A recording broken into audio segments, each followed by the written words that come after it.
See, when we start doing work on ourselves, we do all of the foundational work. We do all of the negative emotions. We do all of these things, right? But what keeps us stuck the most is love. When we have love and we have shame and they're together, we won't let go of this shame because we'll perceive that we'll lose the love. This is what we call an associated emotion.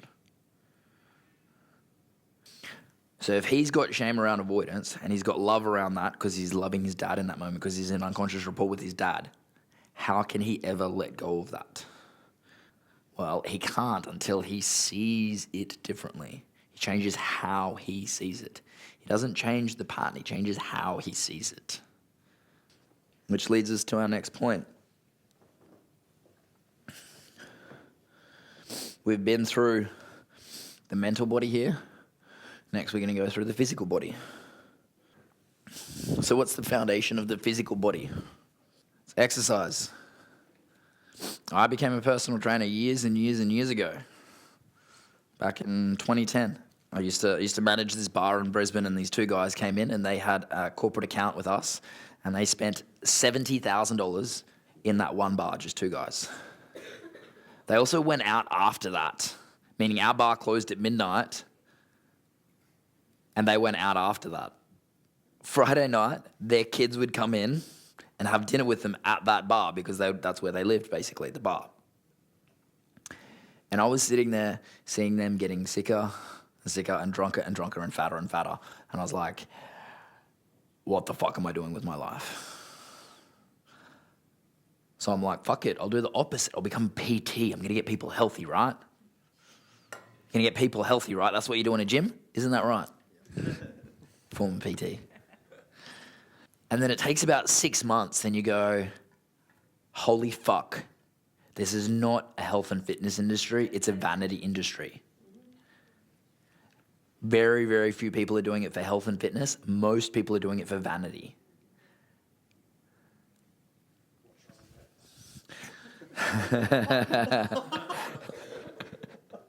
There's nothing wrong with it.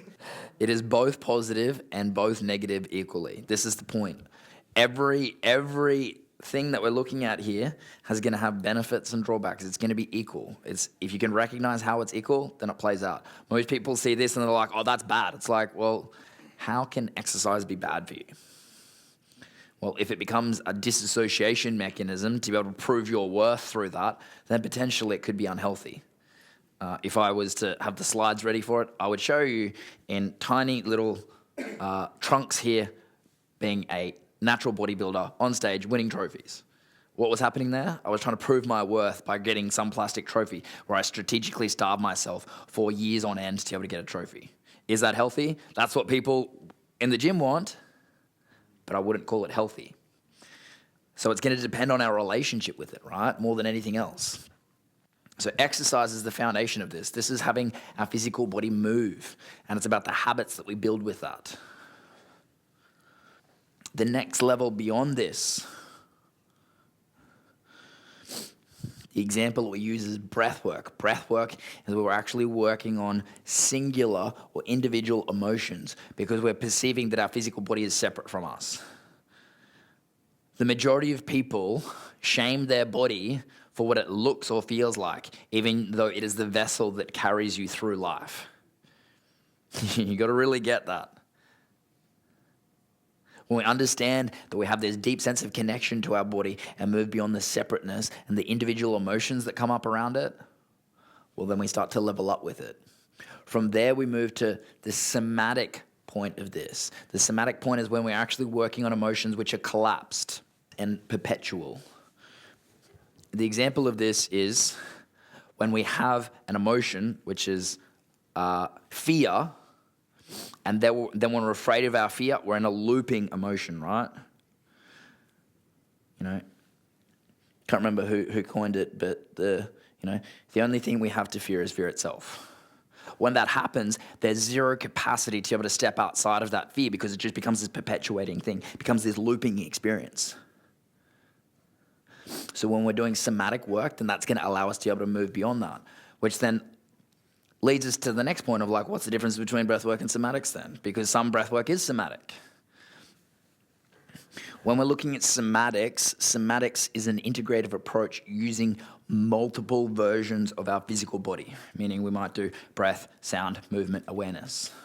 Breath work, if we're sitting or laying down and doing one thing, then it's individual. If we're doing multiple pathways of our physical body, then we move into somatics. Make sense with that so far? So then what becomes the highest level of our physical body work? So the highest level of this is holographics, when we're working on associated emotions. That's what we just talked about before, where we've got love and shame together, associated emotions, which is recognizing the comical nature of reality. When you recognize that the thing that you perceived was outside of you was present in that moment, it is fucking hilarious. It is comical to be able to see. When people go through the holographic process, there's 8 different kinds of process that we have. One of them is, the laugher, where you just can't stop laughing. It's just like, holy fuck. Holy fuck, this is fucking insane how it's playing out. One of the other ones is Kyle's favorite, which is he's the wailer. The wailer is just like, oh! I can't even do it with this voice. Kai's he's a controller.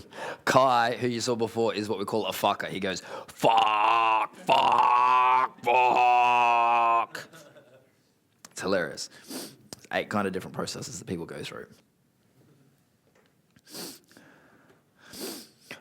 Again, all of these are critical. Sometimes you just need to be able to do breath work. Sometimes it's somatics. The more that we actually start to do work on these things, the less that they start to get us results through, right? So we start to move through the process of deepening our connection to our physical body. The more that we can move through the process of deepening our connection to our physical body, the more that we can actually utilize it for what it's here for, to be able to create in this world. The more that we're shaming it, the more it's going to actually slow us down. Make sense?